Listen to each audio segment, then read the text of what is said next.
Hello aspirants, good morning and welcome to lecture number 5 of Prelims Revision Series Polity Module।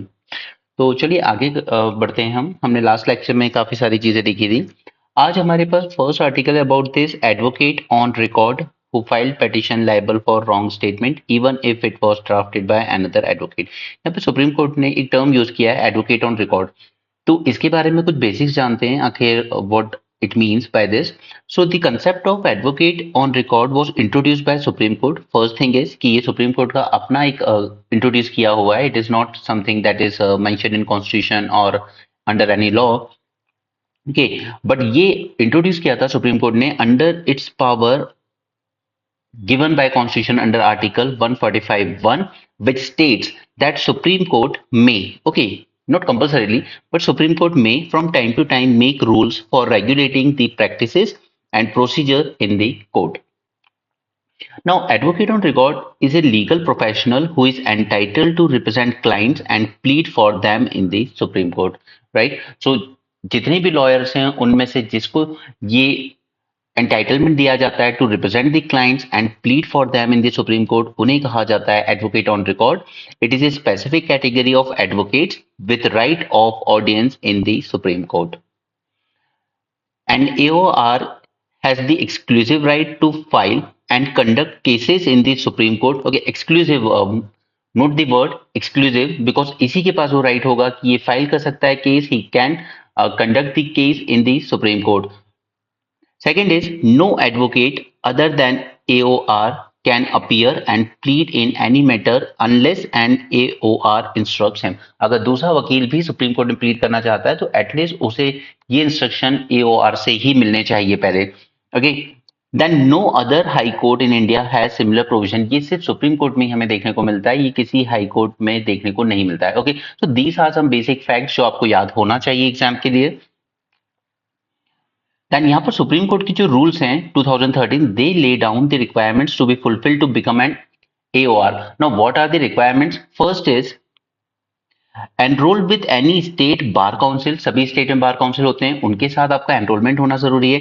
Second is at least A prior experience of at least 4 years, undergone a training of 1 year under a senior advocate on record and appeared for examination conducted by Supreme Court, right? So ये 4 categories हैं, criteria है जिसे follow करना होगा if you want to become an advocate on record.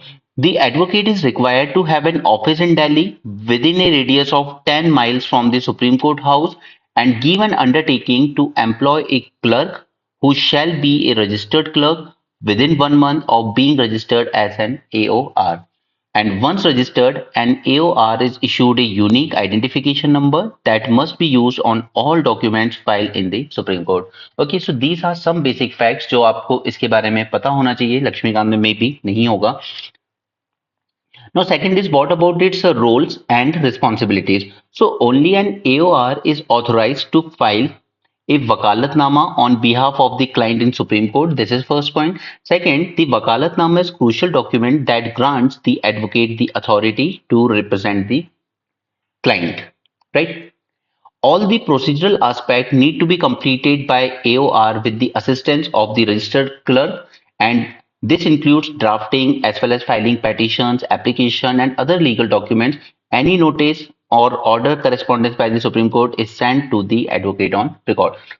Then advocate on record is personally liable. Now this is important point. Remember that he will be personally liable for due payment of all fees and charges payable to the court. Okay, तो अगर client पे नहीं कर रहा है तो यहाँ पर advocate on record will be personally liable कि जो भी फीस या चार्जेस लगाए गए हैं कोर्ट के द्वारा वो पे करने होंगे। Okay, so these were some points जो आपको एग्जाम के लिए याद रखना चाहिए। नेक्स्ट हम लोग चलते हैं, what did high court rule about arresting women at the night. तो हम लोग को पता है कि वुमेन को आप नाइट में अरेस्ट नहीं कर सकते, but what about the charge if charges are serious, right? अगर मर्डर हुआ है लेट नाइट सनसेट के बाद तो क्या अरेस्ट कर सकते हैं या नहीं कर सकते हैं? Okay, so is it mandatory, या ये जो रूल्स बनाए गए हैं जो रिस्ट्रिक्ट करता है वुमेन के अरेस्ट को, are these rules absolute? Okay, so इन चीजों पर हम बात करते हैं। The Madurai bench of Madras High Court ruled that the provision in Bharat नागरिक सुरक्षा संहिता, जो कि क्रिमिनल प्रोसीजर कोड को रिप्लेस करता है, restricting the arrest of women at night is directory and not mandatory. तो यहाँ पर जो मदुरई बेंच का जजमेंट आया है मद्रास हाई कोर्ट से, वो कहता है कि ये जो हमने रूल बनाया हुआ है दैट विमेन को आप अरेस्ट नहीं कर सकते नाइट में, it is just directory, okay, not mandatory. Okay, तो यहां पर जो फैसला दिया सिंगल जज बेंच ने that an 8 PM arrest a violation of section 46(4) of criminal procedure code, लेकिन बाद में टू जज बेंच ने उस प्रोविजन को बताया कि it is not absolute. Okay, कोशिश करनी चाहिए कि रात में अरेस्ट करने की नौबत ना आए, लेकिन अगर जरूरी है, कोई सीरियस क्राइम है, तो फिर ये ऐसा कोई एब्सोल्यूट प्रोविजन भी नहीं है, आप इसको अरेस्ट कर सकते हैं। ओके, तो यहाँ पर विमेन को कोई सेफगार्ड प्रोवाइड किए गए। देखिए, पहले तो ये याद रखिए कि क्रिमिनल प्रोसीजर कोड में जो सेक्शन 46 क्लॉज 4 था, उसी को हमने भारत न्याय संहिता में चेंज करके अब ये हो गया है section 43 sub clause 5। Okay, so if I am using this 46(4) और 43(5), okay, they are same only. Okay, ये क्रिमिनल प्रोसीजर कोड में आता था, ये आता है भारत नागरिक सुरक्षा संहिता में। So now, what are the safeguards for arresting women? Two safeguards are provided under section 43(5) of BNSS for the arrest of women by the police. First is restriction on the arrest timing. No arrest of women shall be made after sunset and before sunrise except in exceptional circumstances. Okay, and second safeguard is that in exceptional circumstances, a women police officer must obtain prior written permission, okay, not just oral but written permission from jurisdictional magistrate before making the arrest, right? So ये दो safeguards women को दिए गए हैं यहाँ पर। Then protection against physical contact, तो जो भी arresting officer होगा, he must not touch the women unless it is a women police officer or circumstances require it. Lack of definition for exceptional circumstances. Now this is the problem कि हमने specifically define नहीं किया है what will be the exactly called as exceptional circumstances. Okay, तो ये section ensure तो करता है safety of women but does not explicitly define what qualifies as an exceptional situation leading to ambiguity in its application. Okay, तो फिर police बाद में कह भी सकती है, क्योंकि यहाँ पे क्लियरली डिफाइन नहीं है, तो वो कह सकते हैं कि मर्डर करने के बाद she was trying to escape और she was trying to consume poison and commit suicide, इसलिए हमें इसको टच करना पड़ा। ओके, तो ये डेफिनेशन प्रॉपर नहीं है what will be called as exceptional circumstances. Okay, what about this Madras High Court ruling? First, यहाँ पे जो दो जज बेंच थी उसने कहा that first thing is it is not mandatory. The court observed that section 46(4) of CRPC does not specify consequences for non-compliance, indicating that it is directory, not mandatory. अगर वो ये बता देता कि अगर आपने ये फॉलो नहीं किया एज अ पुलिसमैन तो क्या कॉन्सिक्वेंसेस होंगे अगर आपने इसको कंप्लाई नहीं किया, लेकिन ऐसा कुछ बताता नहीं है ये सेक्शन, इसलिए कोर्ट ने कहा कि देखिए ये सिर्फ डायरेक्टरी है, मैंडेटरी नहीं है। Public duty of police officer. So arresting officer perform a public duty and strict adherence to procedure should not hinder the law enforcement. क्योंकि अगर हम strict hindrance अगर हम इसको स्ट्रिक्टली एडर करने जाएंगे तो फिर हो सकता है कि वहां से जो विमेन क्रिमिनल है या उसने जो भी गलत किया है she might escape, she might commit suicide और समथिंग, राइट? तो अगर हम स्ट्रिक्ट एडरेंस की तरफ जाएंगे तो फिर ये लॉ एनफोर्समेंट को हिंडर कर सकता है। Practical challenges in heinous crime. In case of serious crimes committed by women at night, immediate arrest may be necessary, especially if a magistrate is unavailable. अगर मैजिस्ट्रेट है ही नहीं नाइट में तो वहां से रिटर्न परमिशन लेना पॉसिबल नहीं है अभी। ओके, तो फिर यहाँ पर जो सीरियस क्राइम अगर वेमेन ने कमिट किया है तो फिर उसमें प्रैक्टिकली वो दिक्कत होगी। Okay, delayed action could lead to accused escaping which may compromise public interest, right? So these were the three issues जो मद्रास हाई कोर्ट की रूलिंग से बाहर निकल के आए। Section 46(4) of criminal procedure code, इसके बैकग्राउंड की अगर हम बात करें तो first time 135th law commission report 1989 ने कहा था it recommended that women should not be arrested after sunset and before sunrise in exceptional circumstances. Prior permission from the immediate superior officer was required, and in urgent cases, an arrest report with reasons have to be submitted to the superior officer and the magistrate. Okay, इसी चीज को दोबारा reaffirm किया गया इन 154th fourth report and incorporation of Criminal Procedure Code 2005. Now, based on these recommendations, Section 46(4) was added to the Code of Criminal Procedure, जो कि 1973 में आया था, उसी में अमेंडमेंट किया गया 2005 में, और ये सेक्शन ऐड किया गया to enhance the safeguards for the women. What is Supreme Court's view with respect to this?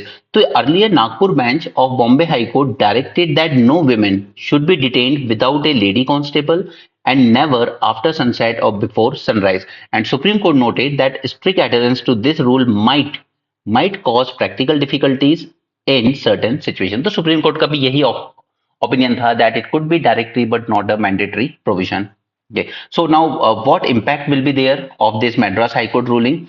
First, as of now, how the things stand, that it is just a directory provision and not a mandatory. Okay. Section 46(4) criminal procedure code या फिर इसी का हम जो change होके आया 43(5) of BNSS. ठीक है, आप जो चाहे यूज कर सकते हो अपनी आंसर राइटिंग में. It is directory, meaning non-compliance does not automatically make an arrest illegal. Okay. Second is obligation to justify non-compliance. While failure to follow the provision does not invalidate an arrest, the arresting officer must provide a valid explanation for not complying with the safeguards.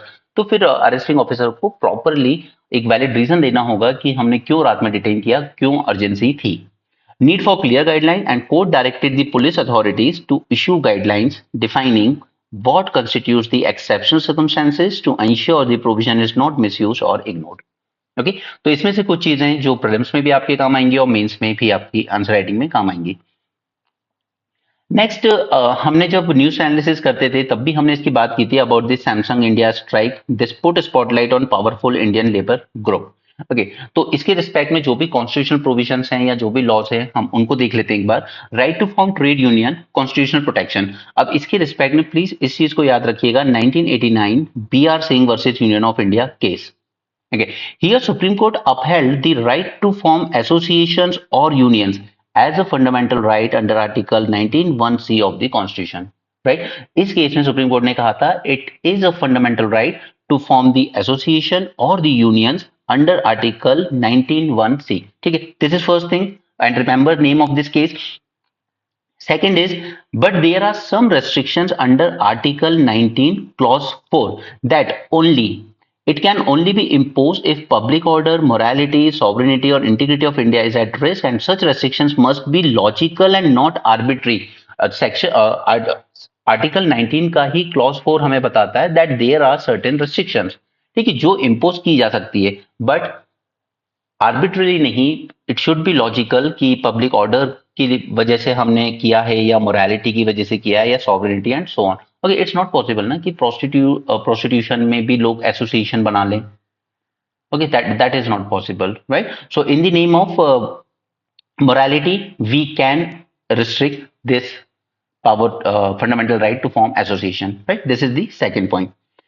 Next is, the court emphasized that trade unions are essential for voicing workers' grievances and the state is obligated to register. Now focus on this word, that state is obligated to register trade unions to give workers a platform for collective representation. लेकिन यहाँ पर यही हो रहा था कि Samsung group इसको accept ही नहीं कर रहा था कि हम यूनियन बनाना अलाउ करें, क्योंकि कंपनीज का हमेशा ये डिमांड रहता है कि ये जो यूनियंस वगैरह है ये वर्क एफिशिएंसी को हार्म करते हैं, so we don't want all this in our campus. ठीक है, इसलिए आजकल वो आउटसोर्स वगैरह और ये सब चीजें करते हैं.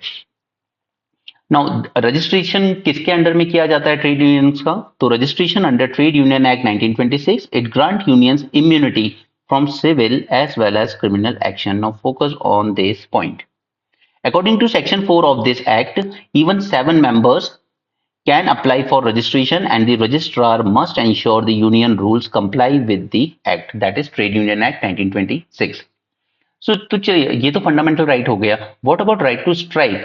ठीक है, देखिए right to strike is not a fundamental right. ठीक है, ये क्लियरली लिखा हुआ है कॉन्स्टिट्यूशन में, it is not a fundamental right. But हाँ, अलग अलग एक्ट के अंडर में, for example industrial dispute act 1947, इसके अंडर में it is a legal right. Okay, so right to strike is a legal right under Industrial Dispute Act 1947, but again it comes with several restrictions. Supreme Court views strikes as a form of demonstration by workers to assert their rights, including various form of such as go slow, यानी कि काम slow कर देते हैं, production, ठीक है, set in work, आते हैं काम करने लेकिन सिर्फ बैठे रहते हैं, या वर्क टू रूल।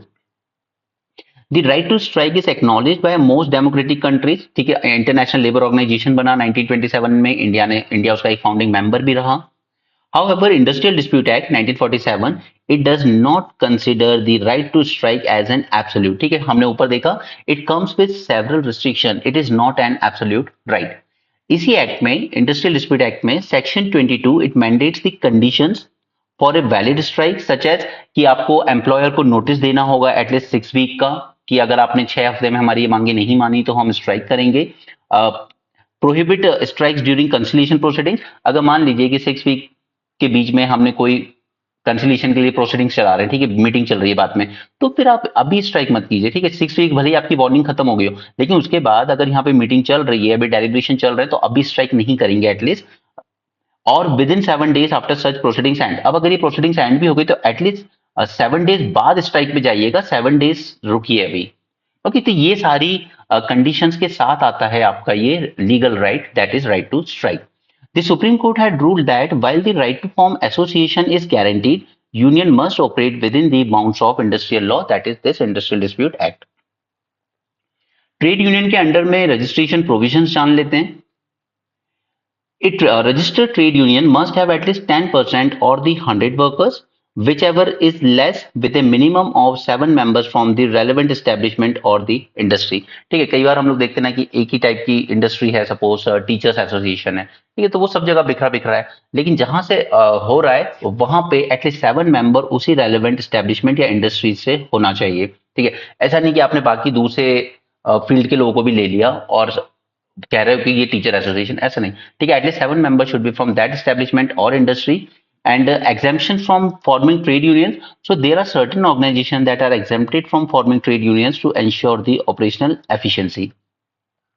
अब ये याद रखिएगा कि आखिर ऐसे कौन से ऑर्गेनाइजेशन है which can not form the trade union. तो सबसे इंपॉर्टेंट तो है आर्म्ड फोर्सेस। कभी आप इस तरह का नहीं सुनेंगे ना कि अगर जैसे मान लीजिए पुलिस भी अपनी यूनियन बना ले और अपनी मांगे ना मानने पर एकदम हट जाए वर्क से, ठीक है, तो 15 मिनट में तो फिर पूरा शहर इधर उधर हो जाएगा, राइट। तो कुछ, just a second guys,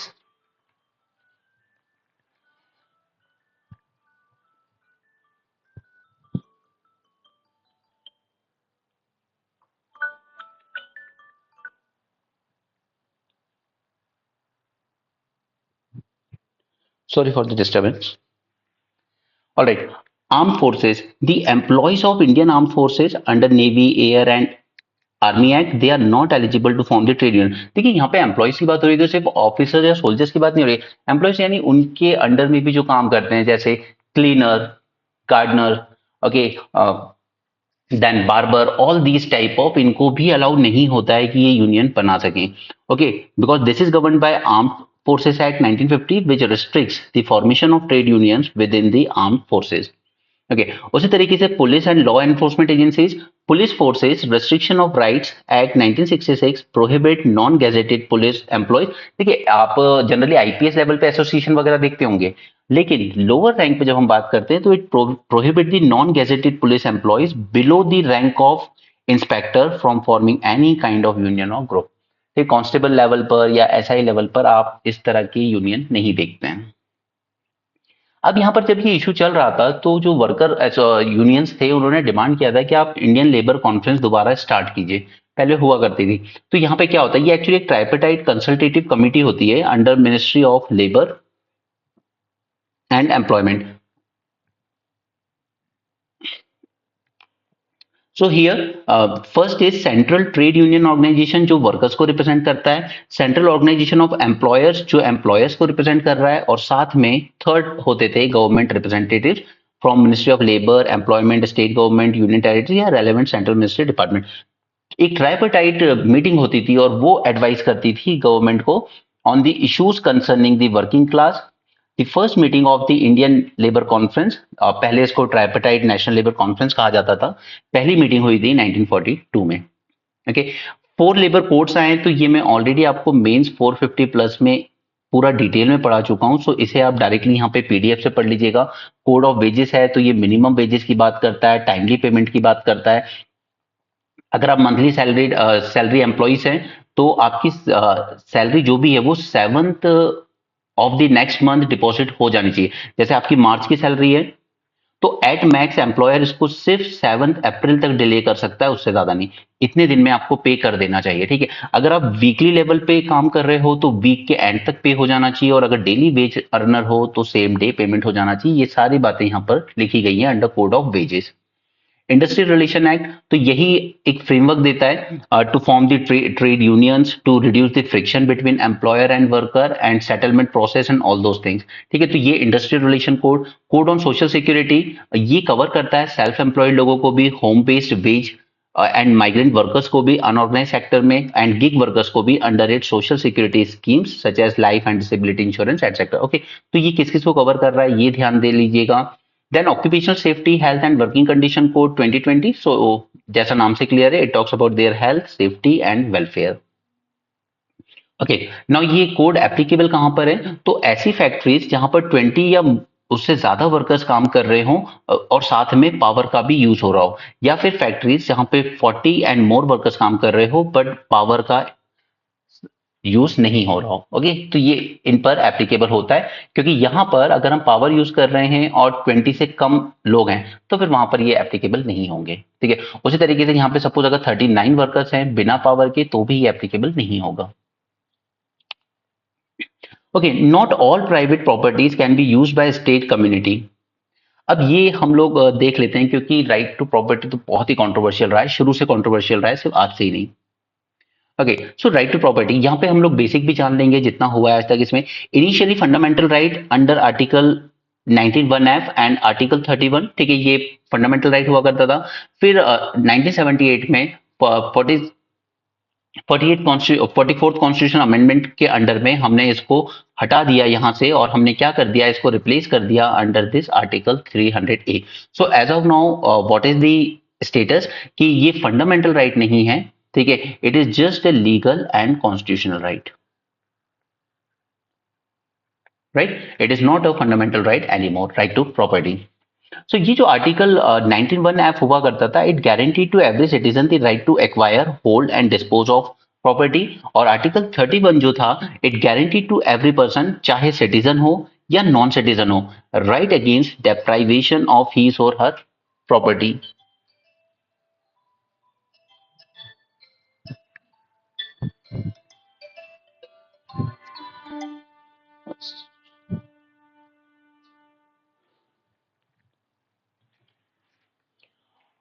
All right. So, Article 31 provided that no person shall be deprived of his or her property except by authority of law. यानी कि ये आपको एग्जीक्यूटिव के अगेंस्ट प्रोटेक्शन दे रहा है, ठीक है। गवर्नमेंट कुछ नहीं कर सकती इसमें, डायरेक्टली आपसे नहीं छीन सकती थी अंडर आर्टिकल 31, लेकिन लेजिस्लेशन के अगेंस्ट प्रोटेक्शन नहीं दे रहा है। अगर पार्लियामेंट ने एक्ट बना के आपकी प्रॉपर्टी आपसे ले ली है तो फिर आप कुछ नहीं कर सकते। Okay, by authority of law किया जा सकता था, सिर्फ एग्जीक्यूटिव के अगेंस्ट ही आपको प्रोटेक्शन दे रहा था article 31।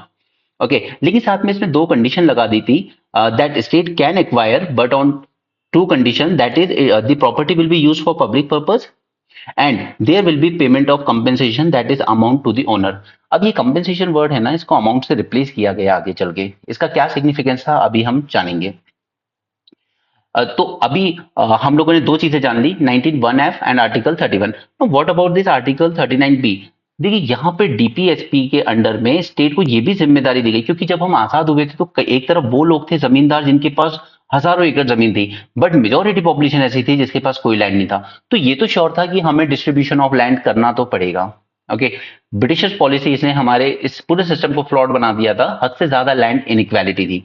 So Article 39B of DPSP, this state that state shall distribute the ownership and control of material resources of the community to serve the common good. Now focus on this word, to serve the common good.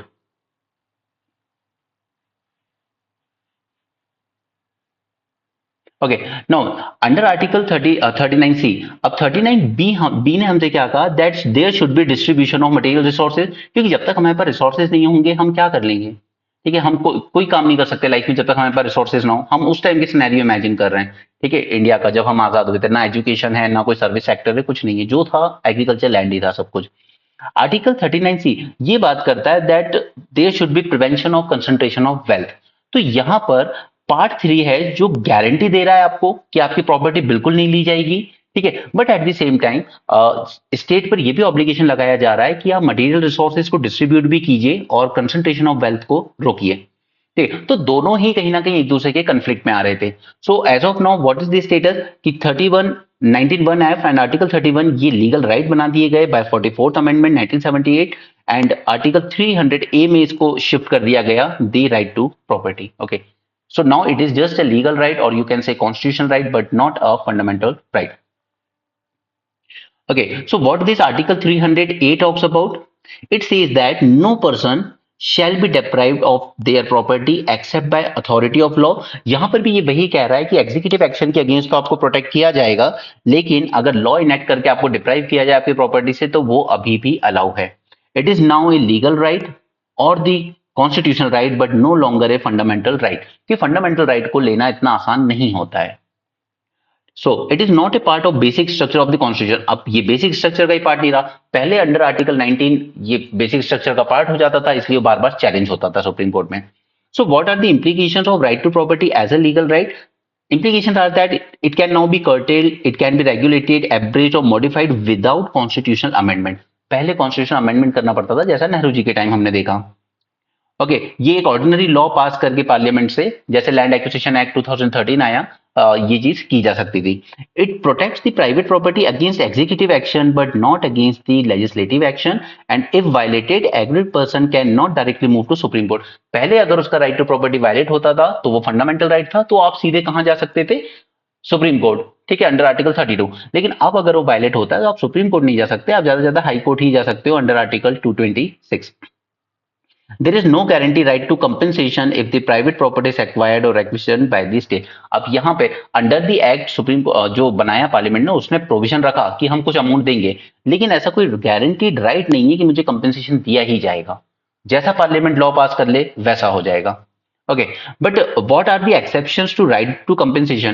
क्या compensation किसी भी case में नहीं दिया जाएगा? नहीं, there are two exception. First is कि अगर अंडर आर्टिकल 30 स्टेट ने एक्वायर की है property of the minority education institution, तो इस केस में कंपेंसेशन देना मैंडेटरी होगा। सेकंड इज आर्टिकल 31A, जब स्टेट एक्वायर कर रहा है प्रॉपर्टी, वो भी जो मेरे पर्सनल कल्टीवेशन के अंडर में, सपोज आई एम हैविंग 5 एकड़ of land and you are acquiring, तो at least now here it is mandatory कि आपको कंपेंसेशन देना पड़ेगा क्योंकि मैं सीलिंग स्टैट्यूटरी सीलिंग लिमिट के अंडर में हूं, right. Agrarian reforms to redistribute land was challenged in court as violating fundamental rights। जब स्टार्टिंग में हमारे कॉन्स्टिट्यूशन के जस्ट जैसे ही इंप्लीमेंट होना शुरू हुआ था, तो यहाँ पे फर्स्ट कॉन्स्टिट्यूशन अमेंडमेंट 1951 किया गया था, जिसने इंट्रोड्यूस किए article 31A 31B to shield the agrarian reform laws from the judicial review. तो ये जो आर्टिकल 31A लाया गया, 31B लाया गया, उसको इसीलिए लाना पड़ा था कॉन्स्टिट्यूशन अमेंडमेंट करके, क्योंकि जब भी कोई लैंड रिफॉर्म करने की कोशिश कर रहे थे तो वो चैलेंज हो जा रहा था by virtue of being a fundamental right। okay, so please अभी अपनी बुक ओपन करके at least article 31A and 31B जरूर पढ़ लीजिएगा। okay, 31A कुछ नहीं करता है, कुछ 5 पर्पस के लिए अगर हम एक्वायर कर रहे हैं प्रॉपर्टी तो उनको प्रोटेक्ट करता है। And article 31B it talks about कि अगर 9th शेड्यूल में कोई लॉ डाल दिए गए हैं लैंड रिलेटेड तो फिर उसको चैलेंज नहीं किया जाएगा। ओके, बट ये दो हमारे लिए उतने ज्यादा काम के नहीं है, 31C हमारे काम का है, हम उसको अभी देखेंगे। Now, in 1954 Bela Banerjee case, to counter the Supreme Court's interpretation in Bela Banerjee, Parliament passed the Constitution 4th Amendment। Okay, इसने अमेंड किया आर्टिकल 31(2) को to prevent the judicial scrutiny over the adequacy of compensation. अब court ने क्या किया यहाँ पर? Court responded by allowing scrutiny over the principles used to determine compensation even if the final amount was non justiciable. अब parliament का यहाँ कहना था कि देखिए हमने आपसे तो इम्यून कर दिया है, ठीक है, आप जुडिशियल स्क्रूटनाइज नहीं कर सकते, लेकिन उसने ये कहा कोर्ट ने कि देखिए मैं आपके ये जो अमाउंट वगैरह है इससे कुछ स्क्रूटनाइज नहीं कर रहा हूँ, ठीक है, आपने अमेंडमेंट कर दिया वो ठीक है, लेकिन मैं स्क्रूटनाइज कर रहा हूँ इन प्रिंसिपल्स को जो आपने यूज करे हैं टू डिटरमिन कि कितना कंपेंसेशन पे किया जाएगा। Supreme court held that article 31 clause 2 required just compensation for property acquisition, कि आप जो भी कंपेंसेशन दे रहे हो it should be just and fair. ऐसा नहीं कि आपने 500 रुपीज पर एकड़ देकर कंपेंसेशन और लैंड एक्वायर कर दिया। Okay, no, it should be just. So हम यहाँ पर एग्जामिन करेंगे कि आप कौन से प्रिंसिपल्स यूज कर रहे हो कंपेंसेशन डिटरमिन करने के लिए. Okay, so this allowed the judicial scrutiny over compensation adequacy and parliament opposed the judgment viewing it as a barrier to the land reforms. फिर 25th कॉन्स्टिट्यूशन अमेंडमेंट. अब यहां पर आ चुकी थी इस टाइम तक इंदिरा गांधी 1971. तो उन्होंने क्या किया, उन्होंने इस टर्म को ही रिप्लेस कर दिया कंपेंसेशन को under article 31 clause 2 with the term amount. Okay, ताकि अब सुप्रीम कोर्ट और फर्दर लिमिट कर दिया जाए उसके इंटरफेरेंस को. सो इन्होंने इंट्रोड्यूस किया आर्टिकल 31C, जिसमें इन्होंने कहा कि मुझे directive principle 39B and 39C, मुझे ये कहा गया है कि मैडम आपको कंसंट्रेशन ऑफ वेल्थ प्रिवेंट करना है ना, आपको मटेरियल रिसोर्सेज डिस्ट्रीब्यूट करने हैं. ओके, अब इन दो को इंप्लीमेंट करने में अगर फंडामेंटल राइट 14, 19, 31 मेरे आड़े भी आ रहा है तो आई डोंट केयर. सो इन्होंने क्या किया कि आर्टिकल 39B एंड C को supremacy they the over article 14, 19 and 31. Okay, so you can say कि डीपीएसपी के दो आर्टिकल्स 39B, 39C ये बड़े हो गए over and above the article 14, 19 and 31 fundamental rights. Okay, सिर्फ ये दो डीपीएसपी हैं which has taken precedence over fundamental rights under article 14, 19, 31. ये इंदिरा जी ने किया by introducing article 31C.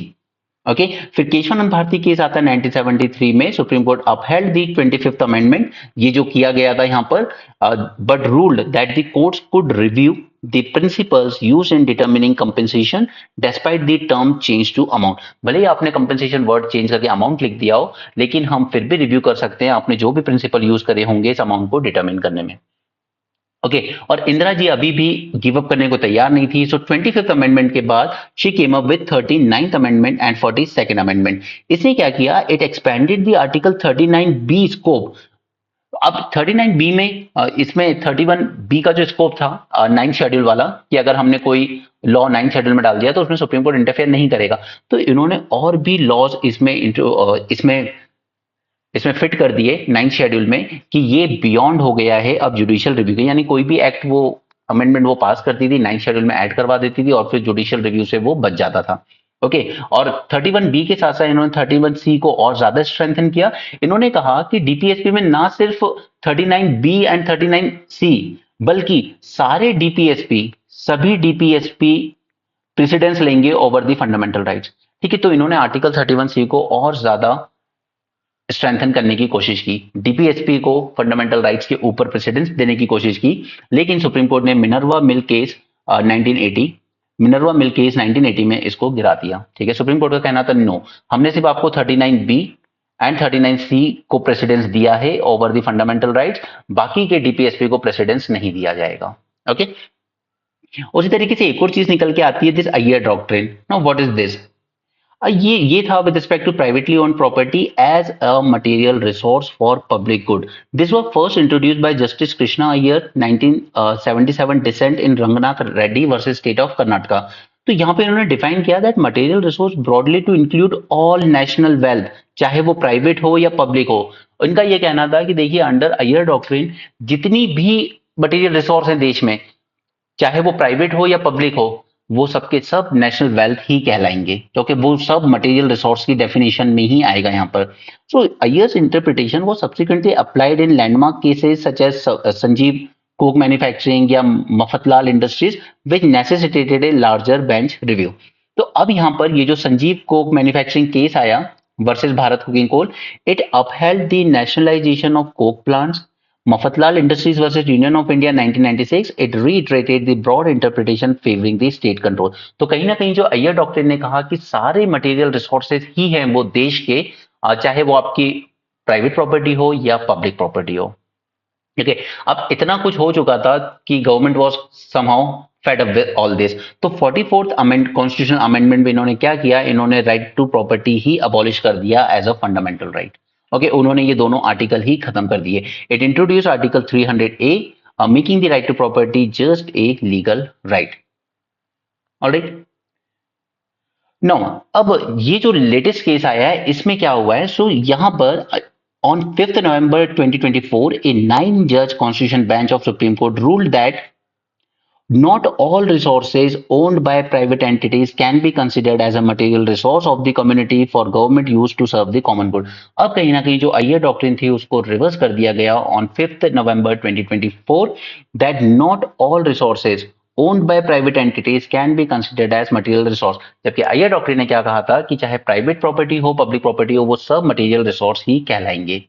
Okay, so the majority opinion led by Chief Justice Chandrachud rejected the state's power to acquire all private resources for public purposes, marking a departure from earlier judicial views advocating expansive state control over the private resources. तो वो सारी चीज को reverse कर दिया गया. And under Article 39B of DPSP, which mandates that state policy should aim to distribute material resources of community to subserve the common good, but it does not imply state ownership of all private resources. ठीक है, सारे देश की पूरी wealth को material resource नहीं माना जा सकता. Okay, and Article 31C, it protects laws enacted to implement under Article 39BC from challenges including right to property violations. Okay, so majority opinion and observation क्या आ रहा है यहाँ पर? Chief Justice noted that India's economy has shifted from socialism to liberalization and market-based reform.